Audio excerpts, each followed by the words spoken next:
She lived in darkness, alone, in fear. Her gift was seen as a curse. Her name was erased from the records. They never spoke of her aloud. They called her a witch, a summoner of spirits, a breaker of laws. But one night, the king himself came to her. The prophets were silent. God gave no answer, and Saul, gripped by the terror of death, went where he had sworn he never would. She did not seek power. She did not invite guests. But when he arrived, she saw what no one else could.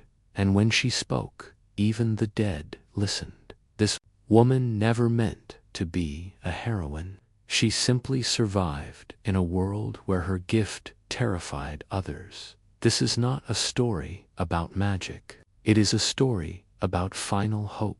And this is who she was, the Witch of Endor. She lived at the edge of what was remembered, where the hills began to rise and the paths twisted too sharply for casual travelers to follow. The trees there grew tall and unwelcoming, heavy with shadow, their roots like fingers curled around old bones. Her home was small, hidden beneath layers of ivy and silence, built not for comfort but for disappearance. No sign marked her dwelling. No neighbors called. The road that once led to her door had long since faded from maps and memory. This was how she survived, by becoming forgettable, by allowing herself to be erased before they could burn her for what they feared. They called her a witch, but never to her face. In markets, they muttered her name like a curse. In temples, they pretended she never existed. To speak of her was to tempt punishment, not because she was evil, but because she had seen too much, heard too much. She had learned early that her gift was not a blessing. It was a burden wrapped in suspicion, a crack in the order men fought to preserve. As a girl, she had been the one who dreamed in other people's memories, who spoke names no one had taught her, who wept over strangers' grief. She could touch an object and feel the voice of its past, could close her eyes and know when death had walked through a home. No one had trained her. The knowing simply lived inside her, sharp and uninvited in her youth. Before the laws changed, before the fear took over, she had been a helper. People came to her with tears, with questions, with talismans wrapped in cloth. She never claimed power. She never promised miracles. She only listened. And sometimes, when the veil was thin, she heard answers. She saw echoes of the lost. She guided the grieving through the silence, not for gold, not for praise, just to make the weight of absence lighter for a little while. But then the king changed the rules. Saul had once been a man of ambition, torn between courage and caution, between his people and his own shadow. But as he grasped for control, he turned his eyes toward the women like her, those who whispered, those who watched, those who reminded him that not everything bowed to the voice of men. And so he declared them outlawed, all mediums, all seers, all who spoke to what could not be seen. Her kind were hunted. Some fled, some died. She stayed, not out of stubbornness, but because she had nowhere else to go. She buried the tools of her craft. She locked her voice behind her ribs. The herbs she once used for rituals, she now grew only for illness and wounds. The symbols that once lined her walls were hidden beneath plaster and stone. She did not forget who she was, but she allowed the world to believe she had disappeared. And in that disappearance, she found a strange kind of freedom. No more requests, no more demands, no more risk of seeing something she could not explain. She became a woman of solitude, a woman of survival. Years passed. Her face aged beyond recognition. The youth that once unsettled others had faded into something quieter, more easily dismissed. She became the woman who tended her own fire, who grew her own food, who spoke only when necessary. She knew how to mend fabric and bone. She knew the signs of coming storms by the way birds fell silent. The forest spoke to her in creaks and rustling. She no longer tried to interpret the dreams that sometimes came. She let them pass through her like wind through leaves. But even silence has its price. She had no voice in the world's memory, no witness to her kindness, to her restraint, to the nights she chose not to answer the questions that throbbed in her chest. She lived with the tension of suppression, of a gift tightly sealed inside, pulsing beneath her skin. Some nights, it clawed at her. Visions came uninvited, shadows slipping across her walls, faces emerging in her mind, faces of the long dead and recently past. She said nothing. She breathed through it. She endured. The world thought her gone. The king had made sure of it. He had cleansed the land, he said, of all who trafficked with spirits, and the people had cheered. They wanted simplicity. They wanted certainty. They wanted silence from the dead. But death is not obedient, and memory does not bow to royal decree. In her solitude, she listened, not to voices beyond, but to the changes in the air. Something was shifting. The land felt heavier, the wind sharper, the dreams more vivid. She had learned not to speak of such things, but she could not unfeel them. Something was moving toward her, even then. Something ancient, something broken. She did not know his name yet, but he was already coming. And soon, the forgotten woman would be remembered again, not as a threat, not as a savior, but as the last voice left when heaven turned its face away. The sound of footsteps in the forest meant nothing at first. She had grown used to the rustling of strangers, pilgrims lost in thought, mothers searching for herbs, soldiers moving between shadows. No one came to her anymore, not openly. Fear had sealed that door long ago, but still, people passed through ENDOR, most unaware of her existence. She had built her life on remaining unnoticed, but this time was different. The steps were slower, heavier, burdened, not with the weight of supplies, but of something darker, dread, perhaps, or desperation. She felt it in the air before she heard the knock. And then, in the silence that followed, she understood. Whoever stood on the other side of her door was not seeking herbs, or comfort, or simple remedies. They had come for what she had buried. She did not answer right away. She waited. Sometimes silence sends its own message. But he did not leave. Finally, she opened the door and looked into the face of a man cloaked in anonymity.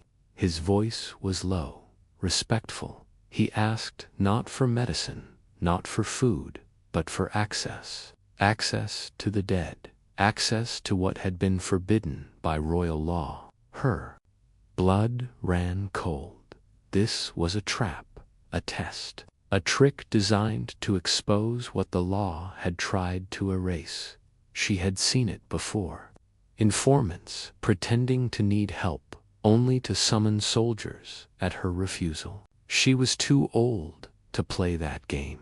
Again she denied him, firmly, calmly. But then he removed the hood. She had never seen his face in person, but she knew him instantly. Kings carry their names in their eyes. The weariness, the paranoia, that comes from leading a kingdom slipping out of your grasp. It was Saul, the king who had outlawed her gift. the man who had turned her kind into ghosts. And now, with all his prophets silenced, with all his priests unable to find the voice of God, he had come to her.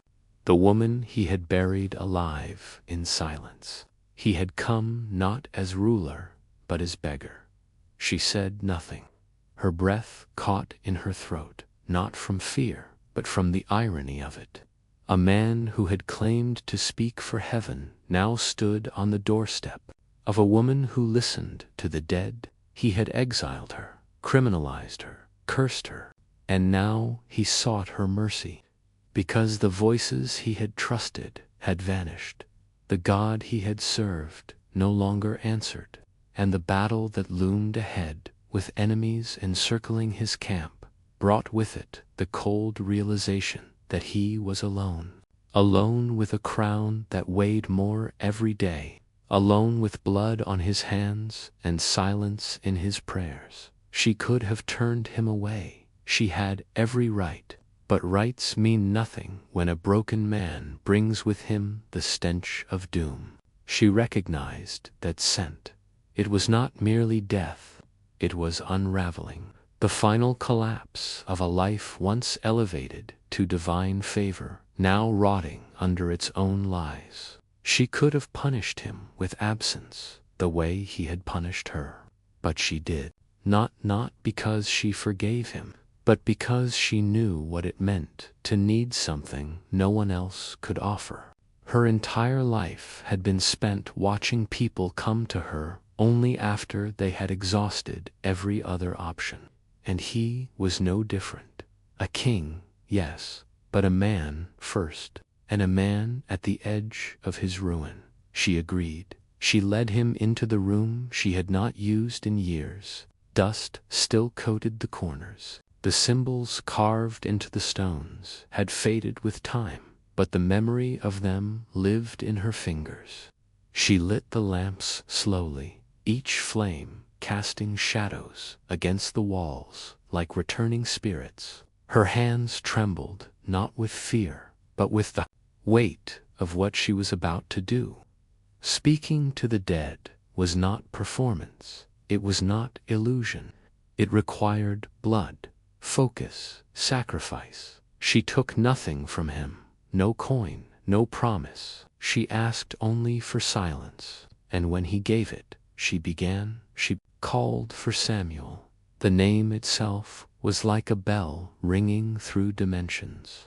Samuel the prophet, the voice of God's favor, the man who had once anointed Saul and then abandoned him. She did not know if Samuel would come. The dead are not obedient. But something moved in the room. The air thickened. The flame flickered.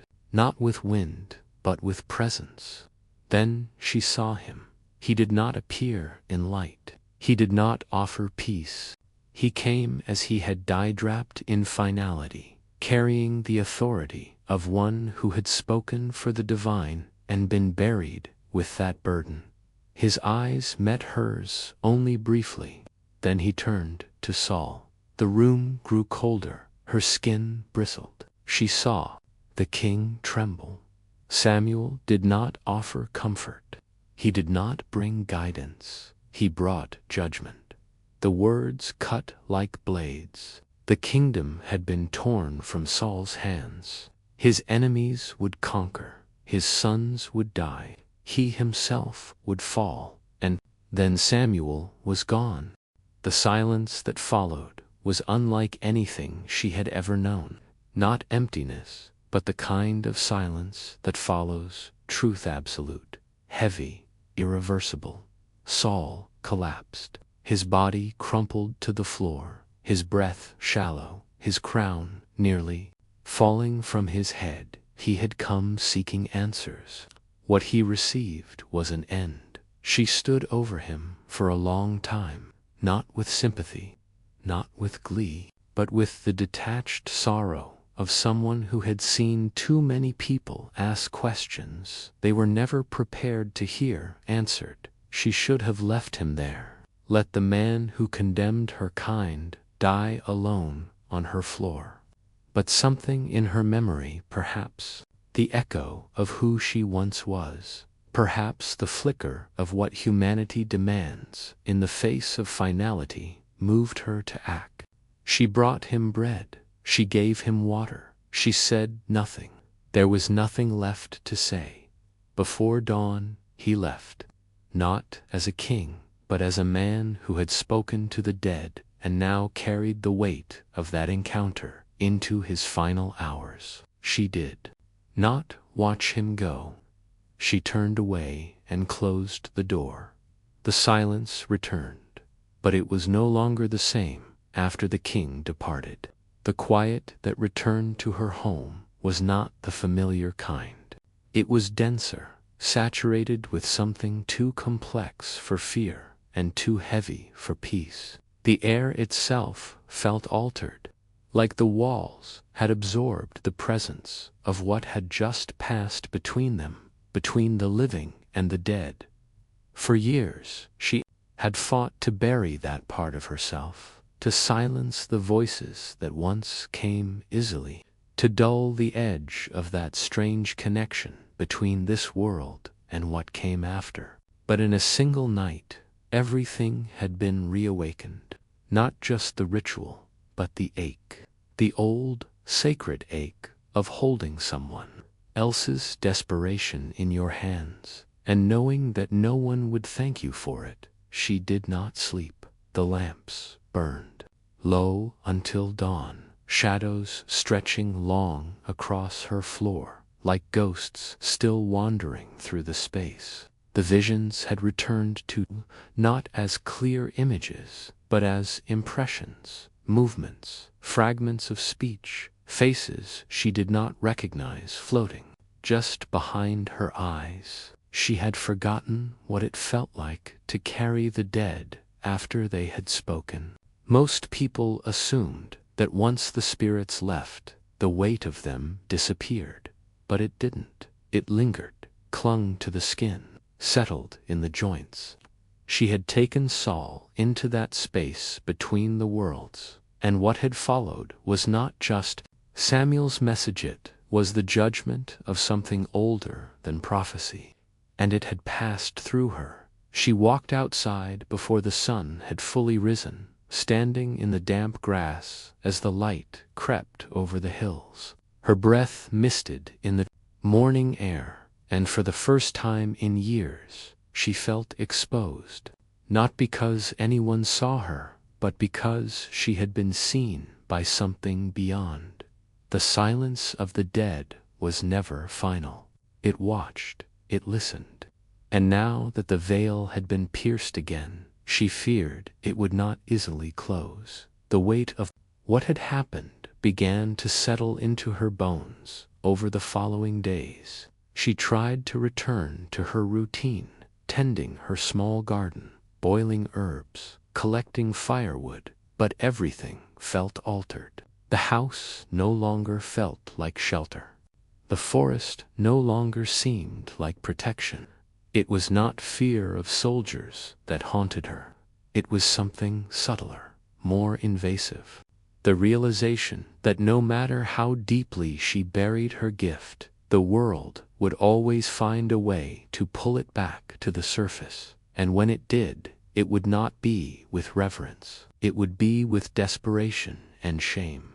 She replayed the king's face in her mind, the raw terror, the broken pride, the empty hunger in his eyes when he asked for the dead. She saw how quickly power disintegrated when certainty vanished.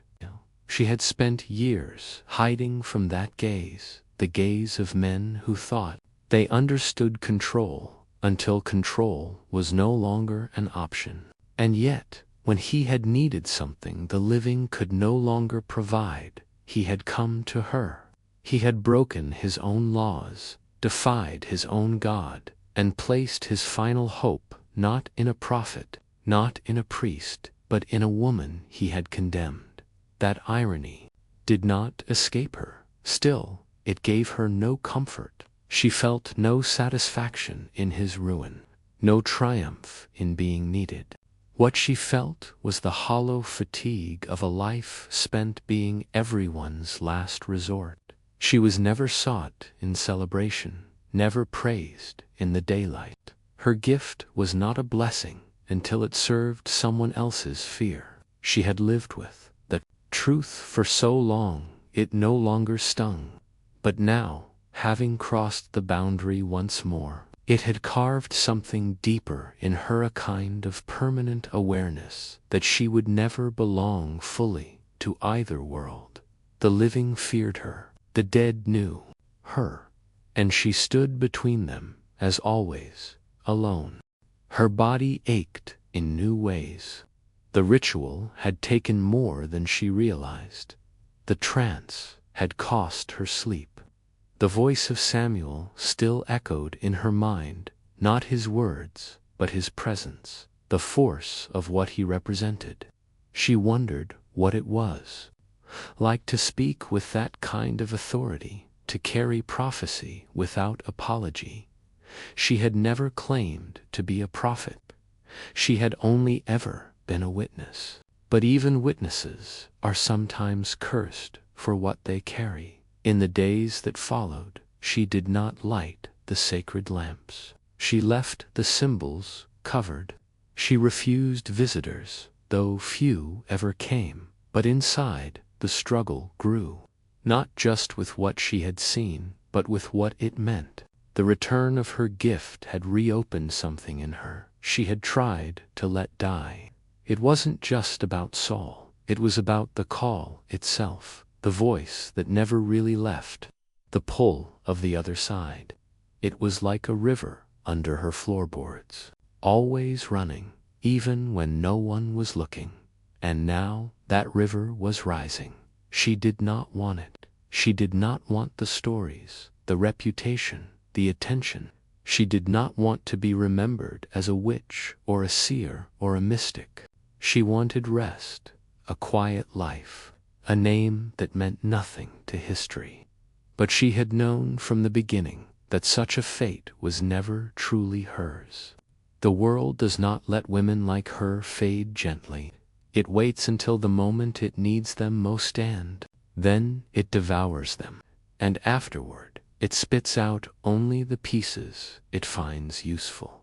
A name, a rumor, a warning.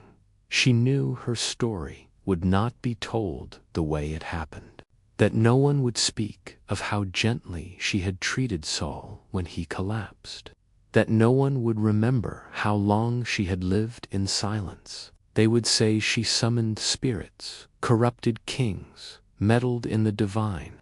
They would make her myth, because myth is easier than truth.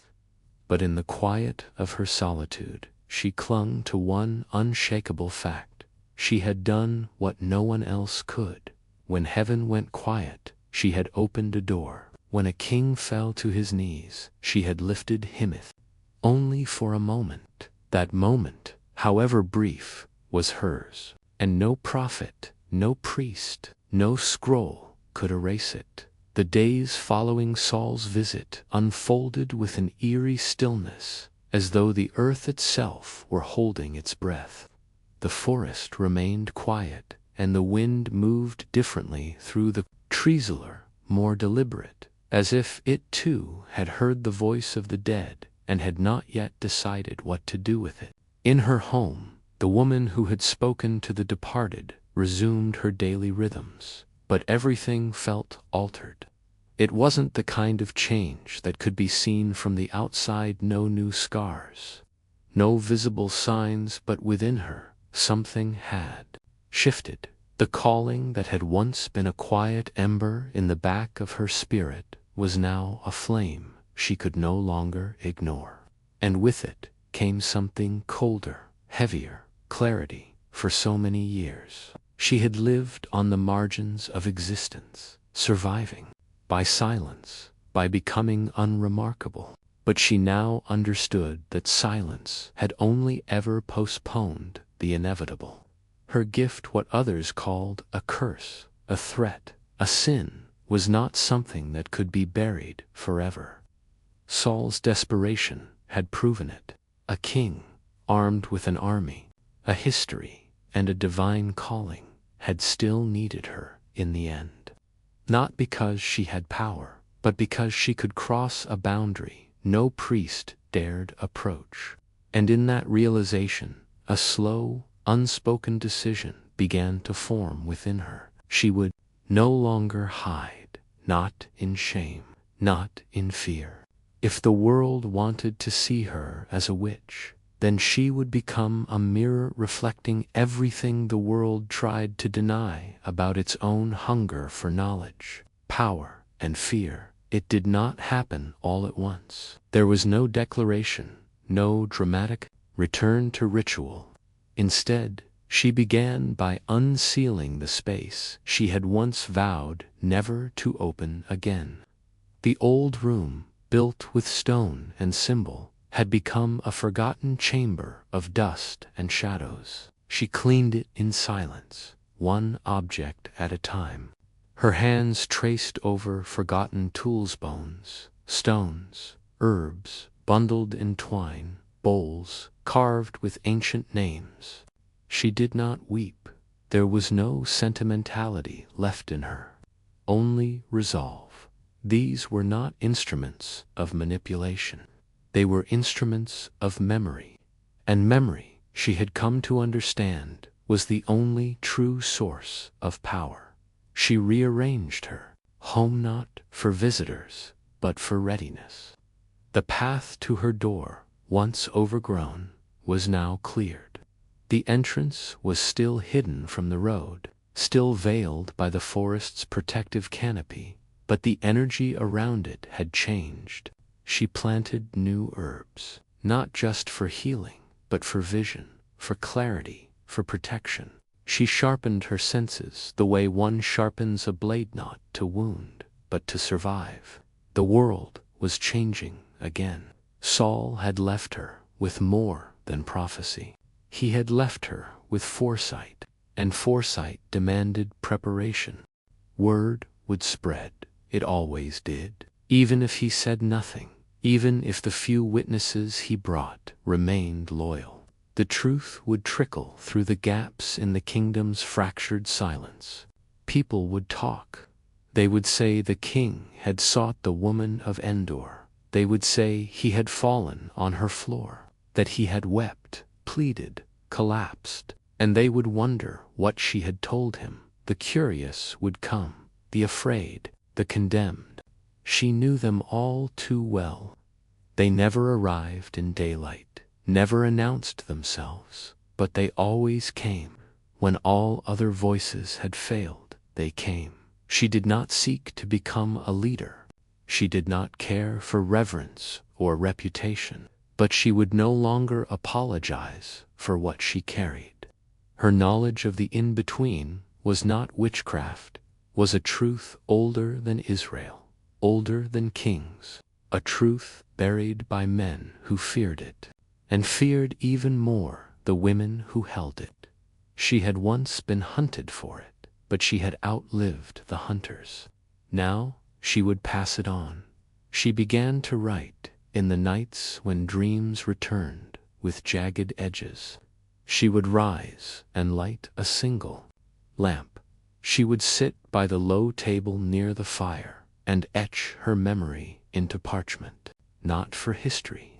History belonged to scribes, loyal to temples and thrones. Her writing was for preservation, for those who would come after, for the women who might one day wake with visions in their sleep and wonder what they meant. She wrote of the way the veil thinned in certain seasons, of how the dead speak differently depending on how they lived, of what to ask, and more importantly, what never to ask.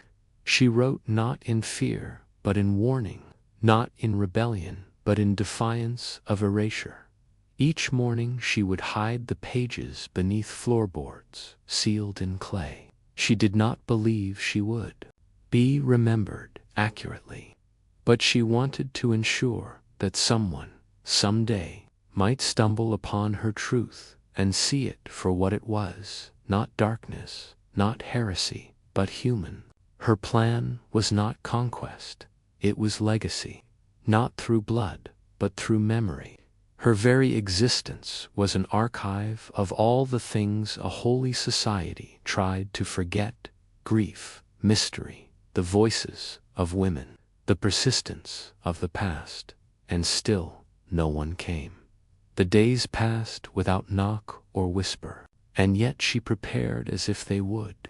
She boiled herbs and practiced names. She watched the sky and studied the wind. She watched birds, their migration altered by forces unseen. She listened to the ground as if it too might speak. Everything told her that something was coming, not just war, not just the death of a king, something larger, a collapse. And when it came, she would not stand at the center of it, but she would be ready, because those left standing would come to her again, dragging behind them the weight of unanswered prayers and unburied pain. And she would be the one who saw what remained beneath the ashes. She did not know what her end would look like, whether it would come by flame, by accusation, or by simple, quiet age. But she was no longer afraid. Fear had no use here, not when death had already sat at her table and prophecy had passed through her throat like smoke. She had touched the impossible and survived. Now she was something else entirely. Not forgotten, not broken, prepared. It did not take long for the story to find its way into the mouths of the people. First, it came in whispers, faint threads of rumor, carried by merchants and soldiers moving between camps. Then in murmurs, swelling in the marketplace, circling like dust around the edges of the kingdom. And finally, in the temple courts, the prophecy hardened into accusation. The king had consulted a medium, a woman, a witch, the same Saul who had once purged the land of those who trafficked with spirits, had broken his own commandment in the final hours before his fall. And not just any woman, her, the woman of ENDOR, the one they had erased, the one they had forced into silence, the one they believed had vanished into the forest. She had not vanished. She had endured, and worse for them, she had been seen. Saul's body was found, broken and bloodied, on Mount Gilboa. They mourned, not with reverence, but with unease. His death had not been clean. It was not the death of a king surrounded by glory and order, but the collapse of a man whose final acts had left the heavens silent and the people confused. And into that silence poured fear. Not just fear of the Philistines, not just fear of military defeat, but fear of what it meant that their king had sought the voice of a dead prophet through the mouth of a woman who should not have existed. They could not make sense of it, so they turned the story into a weapon. They did not say her name, they rarely did, but she was everywhere now, in sermons and scrolls, in warnings whispered to children, in the fearful glances exchanged by those who had once denied her power. They twisted what had happened into a morality tale. A woman seduced a king into spiritual ruin. They made her responsible for his death, his despair, the unraveling of his house. The fact that she had given no false promises, had taken no gold, had spoken only what was asked of her that did not matter. Truth is never safe in the hands of fear. She heard it all from a distance. No one came to her door. No one accused her directly. But she felt the shift. The forest grew quieter in a different way. The birds no longer sang near her home. The animals moved around her clearing instead of through it. Even the wind seemed hesitant to speak. She knew this silence. It was not peace. It was the breath that came just before destruction. The stillness before the fire. She did not run. There was nowhere left to go. She had lived in the margins so long that she no longer believed in escape. What she believed in now was something deeper, heavier. It was not vengeance. It was not fear. It was memory. And in that memory, she began to prepare not for death, but for obliteration. Not for punishment, but for erasure. They would come not with torches, but with scrolls, with interpretation, with dogma. They would bury her not in soil, but in legend, twist her name into something monstrous, make her the villain in a story that had no room for nuance, no space for truth. She would not be remembered as the woman who fed the king after he collapsed in grief, not as the one who spoke the last prophecy with trembling hands and a steady voice. She would be remembered as the conjurer, the defiler, the reason God turned away, and yet she did not change her story. She did not rush to defend herself. There were no proclamations, no declarations of innocence. She knew better.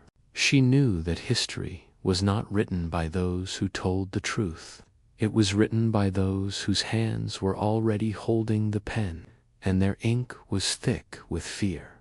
She returned to her writings, the pages she had begun in solitude. She documented not just what had happened with Saul, but everything: her youth, her training, her exile, her dreams, her visions, not for validation, but for preservation. She buried the scrolls deep beneath her home, sealing them in clay. She did not believe anyone would come looking for them, but she knew that fire consumes only what is visible. Memory, if planted carefully, sometimes survives even the fiercest of flames. In the nights that followed, the dreams returned stronger. They were not visions of doom, but of remembrance. She saw women gathering in dark corners, passing knowledge hand to hand like a precious stone. She saw a child waking in the middle of the night, her fingers tingling with the same knowing that had once pulsed in her own. She saw a time far beyond her own, when people might question what they had been told, not believe it, but question. And in that questioning, a crack might form. And through that crack, perhaps, her voice could still pass. She walked the edges of the forest now with a different kind of watchfulness. She was no longer hiding. She was bearing witness to herself, to her gift, to the truth of what had passed between a dying king and a woman no one wanted to believe had anything worth hearing. She knew they would never tell the story correctly. That was not her concern.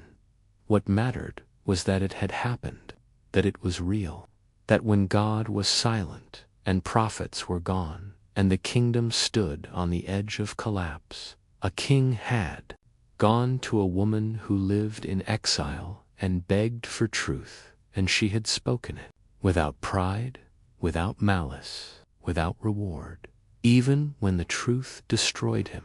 That was the story they feared the most. They called her a witch, not with nuance, not with understanding, not even with the curiosity to ask what it meant. Just a word, flat and cruel, meant to erase the person behind it. In the centuries that followed, they would write her into sermons, warnings, cautionary tales for children and kings alike. She became a symbol of danger, the embodiment of rebellion against divine order, the woman who dared to speak when the heavens had gone still. They never told the story from her side. They never wondered who she was before Saul knocked on her door. They never asked what it had cost her to speak the truth no one else could face. Her story, once flesh and breath and quiet endurance, was scraped clean and painted over with fear. But history never erases completely. It buries, it distorts, it whispers through the gaps. and in those whispers, something of her remains. She had no name in the scrolls.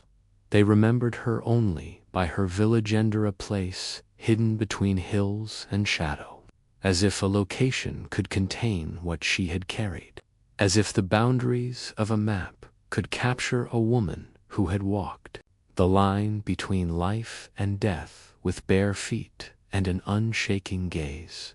She was not born to be legendary. She was not raised for rebellion. She had simply lived with a gift the world refused to understand, a gift that saw beyond, a gift that hurt as much as it revealed. They called her unclean because she saw what others could not. They said her words were dangerous because they were not filtered through temple or throne. They painted her as the enemy because her power did not ask for permission. But none of them were there the night Saul came. None of them heard the way his voice trembled. None of them fed him when his strength gave out, when the weight of prophecy made even the floor feel too high to stand on. They tell of her summoning the dead, but not of her compassion. They remember the darkness, but forget the truth that was spoken through it. She never claimed to be holy, never wore robes or asked for titles. She lived among trees in silence, away from the world that feared her. And even when that world came knocking, she opened the door, not to offer salvation, not to condemn, but to serve the only thing she still believed in: clarity. In a world ruled by confusion and noise, she had offered clarity, and they punished her for it. What she knew, and what they refused to admit, was that the line between prophecy and heresy was often just a matter of gender. A man heard the voice of God and was anointed. A woman heard the voice of the dead and was damned. A prophet speaks and he is feared. A woman speaks and she is feared too, but for different reasons. Not because of what she says, but because she dares to say anything at all. Jezebel was called wicked for holding power. Eve blamed for seeking knowledge, and Shishi was condemned for listening. She did not live forever. She was not invincible. Eventually, time came for her too. Whether it was age or flame or the slow erosion of isolation, no one recorded, no scroll mourned her, no eulogy was spoken. But in the minds of those who had heard her, who had stood in her shadow even for a moment, she was not forgotten. Her story, fragmented and feared, endured, twisted, yes, but enduring, because there is something indelible about a woman who survives erasure, and long after kingdoms fell and new kings were crowned, long after temples were rebuilt and laws rewritten, her presence lingered in questions asked in the dark, in dreams that refused to be silenced, in the ache of those left behind without answers. They called her a witch, but what they meant was, she was a woman who could not be controlled. Her legacy is not in how she died, but in how she refused to vanish, in how she stood in the space between the living and the dead and offered what no one else could, in how she remained true to herself even when the world demanded silence. Her voice was not loud, it was not celebrated, but it endured in whispers, in warnings, in wonder, and maybe that is what scared them most.